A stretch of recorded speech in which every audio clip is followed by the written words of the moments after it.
जय बोले अनंतानंद सिद्ध परमेष्टि भगवान की 1008 श्री पार्श्वनाथ भगवान की परम पूज्य गुरुदेव गणाचार्य भगवान श्री विराग सागर जी महामुनिराज की परम पूज्य उच्चारणाचार्य भगवान श्री विनम्र सागर जी महामुनिराज की 3,9 करोड़ महामुनिराजों की अहिंसा में जैन धर्म की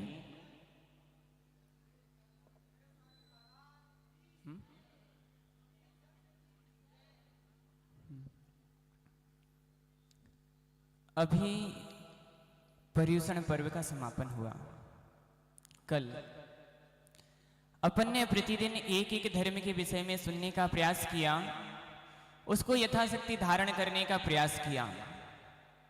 क्षमा, मार्दव, आर्जव, शौच, सत्य, संयम, तप, त्याग, आकिंचन, ब्रह्मचर्य 10 धर्मों के बारे में अपन ने सुना।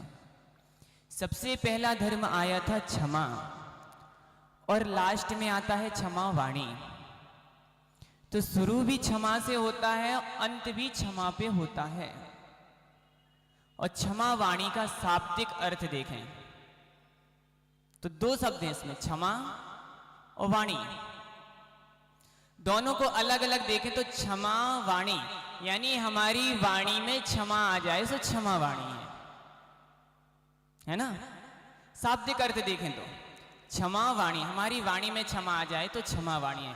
लेकिन उसकी गहराई से उसका अर्थ देखते हैं तो केवल वाणी में क्षमा आने का नाम क्षमा वाणी नहीं है, हमारे परिणामों में क्षमा आना चाहिए। हम दूसरे से ऊपर से क्षमा मांग लेते हैं, वो क्षमा कुछ ज़्यादा कारगारी नहीं होती है। लेकिन यदि हमने दिल से किसी से क्षमा मांग ली और दिल से किसी को क्षमा कर दिया तो वो हमारे मोक्ष मार्ग में प्रयोजनभूत हुआ करती है, हमें अपने जीवन में समता धारण करने के लिए प्रेरणा देती है, जिससे हम आगे बढ़ सकते हैं।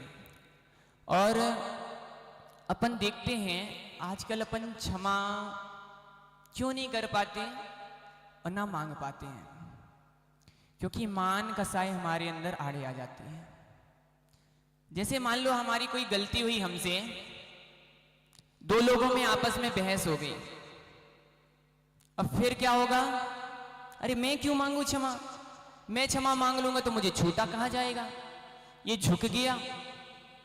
लेकिन अपने यहां सूत्र दिया गया है क्षमा वीरस्य भूषणम, यानी वीरों का आभूषण है क्षमा। जो क्षमा कर देता है वो कायर नहीं होता है, वो वीर होता है। क्योंकि देखो, बाहर की जंग लड़ना, बाहर में जंग जीत लेना, योद्धा बन जाना कोई ज्यादा बड़ी बात नहीं है। लेकिन अपने आप से लड़कर के अपनी कसायों को हरा देना, वो सही मायने में योद्धा हुआ करता है। और आजकल अपन देखते हैं, अपन किसी को भी नहीं गिनते अपने आगे। I am super, you are duffer, मैं हूं तो सब कुछ है, मैं नहीं तो कुछ नहीं। और आजकल अपन को इंसान में इंसान नहीं दिखता। जैसे अपन कहते ना कि आपस में घर में भाई बहन में लड़ाई हो रही है, भाई भाई में लड़ाई हो रही है, पिता पुत्र में लड़ाई हो रही है। ओह, अपन को भाई में भाई नहीं दिख रहा, पिता में पिता नहीं दिख रहा, इंसान में इंसान नहीं दिख रहा। और मंदिर आते हैं, उदक चंदन तंदुल पुष्प कई, अल्यो अर्घ चढ़ाया स्वाहा, घर पहुंचे फिर ढिसुम ढिसुम। दुख भरी आंखों को आंखों से देखना सीखो, अपने प्राणों के जैसे औरों के प्राण देखना सीखो।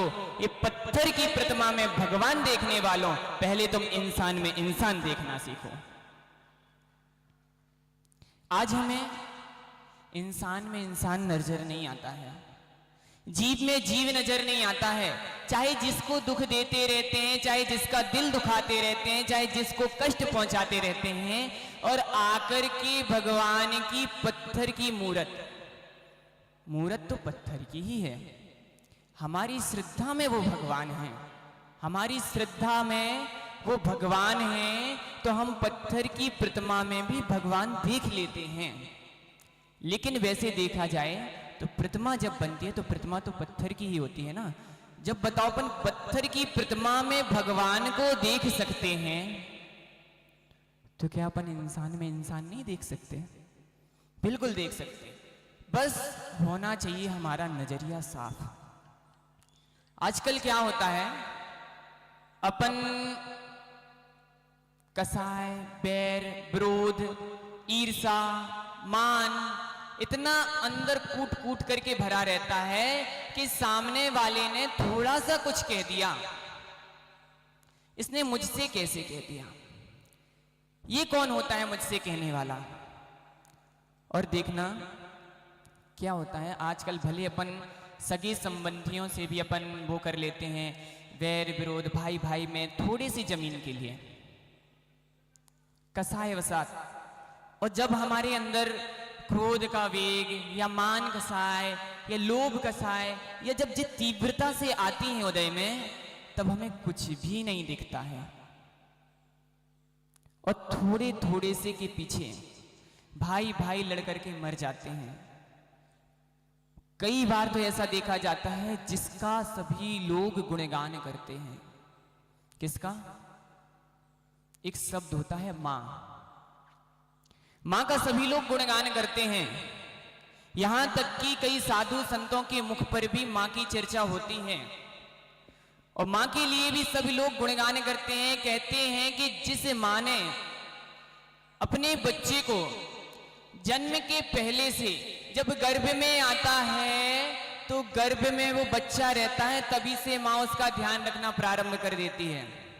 समता माता है ना, गर्भ में जब बच्चा आता है तो तब से ही उसका ध्यान रखना प्रारंभ कर देते हैं कि भैया हम गरम नहीं खाएंगे, हम चटपटा नहीं खाएंगे।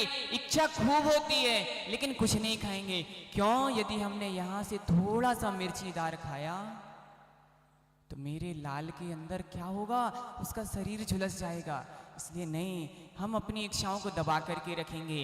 अपने बच्चे की परवरिश के लिए, अच्छे अच्छे संस्कार उसको देने के लिए, गर्भावस्था के संस्कार देने के लिए सारी इच्छाओं को एक कोने में रख देती है। अपने बालक के लिए, मेरे बालक को कोई कष्ट नहीं होना चाहिए।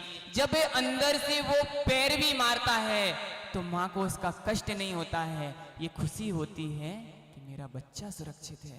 जन्म देती है तो थोड़ा सा बड़ा होता है, साथ में सो रहा होता है, रात में 12 बजे भी एक नंबर कर देता है तो उठ करके उसको साफ सफाई करती है, फिर उसको सूखी में सुलाती है। अब आजकल भले आधुनिक व्यवस्थाएं आ गई, डायपर पहना दिया, सब बच्चा भले गीले में पड़ा रहे, अपन तो आराम से सो रहे हैं। और माताओं, जितनी भी सासू माँ हैं, अपनी बहू को प्यार से समझाना और बोलना कि बेटा, जब मैं माँ बनी थी तो मैंने अपने बच्चे को कभी डायपर नहीं पहनाया। क्यों? क्योंकि उसने मान लो लघु शंका कर ली, 2 नंबर कर ली, वो गीले में सो रहा है, फिर क्या होता है, डायपर अपन ने पहना दिया, मान लो उसने लघु शंका कर ली, 2 नंबर कर लिया, अब वो पड़ा है गीले में और अपन सो रहे हैं आराम से। माँ की ममता का इतना वर्णन किया जाता है और तुमने तो माँ का गला ही घोंट दिया, ममता तो एक कोने में रख दी। अब बताओ, जो छोटा सा बच्चा 6 महीने का, साल भर का, वो बेचारा रात भर गीले में पड़ा रहेगा। फिर जो मल के कीटाणु होते हैं मलद्वार से अंदर जाते हैं और कई सारी बीमारियां पैदा करते हैं। लेकिन पहले की माताएं जो होती थी वो अपने साथ बच्चे को सुलाती थी। थोड़ा सा गीलापन महसूस हुआ, रात में चाहे 12 बजे हो, चाहे 1 बजे हो, चाहे 2 बजे, कुछ नहीं देखती थी कि हमारी नींद खराब होगी, अच्छी होगी, क्या होगी, कुछ नहीं। उठती थी, उसको साफ करती थी, उसको सूखे में सुलाती थी। कई बार भले ऐसी स्थिति आ जाए खुद गीले में सो जाएंगे लेकिन बच्चे को सूखे में सुलाती थी। खुद भूखे रह जाएंगे लेकिन बच्चे को भोजन कराएंगे। खुद अपनी इच्छा को दबा करके रखेंगे लेकिन बच्चे के मन में जागी हुई हर इच्छा को पूरा करने का प्रयास करती है। ऐसी वो माँ, कितना कितना वर्णन किया लोगों ने माँ का, लेकिन कभी कभी कभी कभी कसाय के वश होकर के वो माँ भी अपनी ममता का गला घोंट देती है। एक बार एक माँ रोटी बना रही थी, उसके श्रीमान जी बाजार से आए, उनके महीने भर का वेतन जो उन्हें मिलता था वो वेतन लेकर के आए और ला करके अपनी देवी जी के हाथ में सौंप दिया। क्योंकि अब देवी जी से तो भैया सबको बच के रहना पड़ता है ना। क्योंकि एक व्यक्ति से कहा, चलो आचार्य भगवान आ गए, जय बोलिए परम पूज्य उच्चारण आचार्य भगवान श्री विनम्र सागर जी महामुनि राज की। धो करके फिर ये पैसे जा करके तिजोरी में रख दूंगी। छोटा सा नन्हा सा एक बच्चा 6 महीने का या 1 साल का रहा होगा, वो बच्चा आया खेलता खेलता, वो क्या जाने कि नोट हैं कि कोई कागज हैं क्या है, कुछ बेचारा अनभिज्ञ खेलते खेलते माँ के पास पहुंचा और जाकर के वो नोटों की गड्डी उसने उठा ली। अब माँ रोटी बनाने में लगी थी, उसका ध्यान नहीं गया, तो उसने वो नोटों की गड्डी उठा ली, खेलता रहा, उसको देखता रहा, देखते देखते देखते देखते उसने वो नोटों की गड्डी फेंकी। वो नोटों की गड्डी जाकर के सीधे चूल्हे में चली गई और चूल्हे में जल रही थी आग। वो गड्डी जब जलने लगी, जब माँ की दृष्टि पहुंची तो आधे से ज्यादा नोट जल गए थे और वो उसने निकालने का भी प्रयास किया, लेकिन सारे नोट जल चुके थे। कोई भी एक भी नोट ऐसा नहीं बचा कि जो काम कर रहा हो। उस माँ को इतनी गुस्सा आई, इतनी गुस्सा आई। देखते हैं, कहते हैं क्रोध का और काम का वेग आता तो तीव्रता से है, लेकिन अपन को थोड़ी देर रुक जाना चाहिए। अपन यदि थोड़ी देर रुक जाते हैं तो क्रोध भी शांत हो जाता है, काम भी शांत हो जाए। लेकिन अपन क्या होता है, जब वेग आता है अपन उसमें कार्य कर डालते हैं तो फिर बाद में पछताना पड़ता है।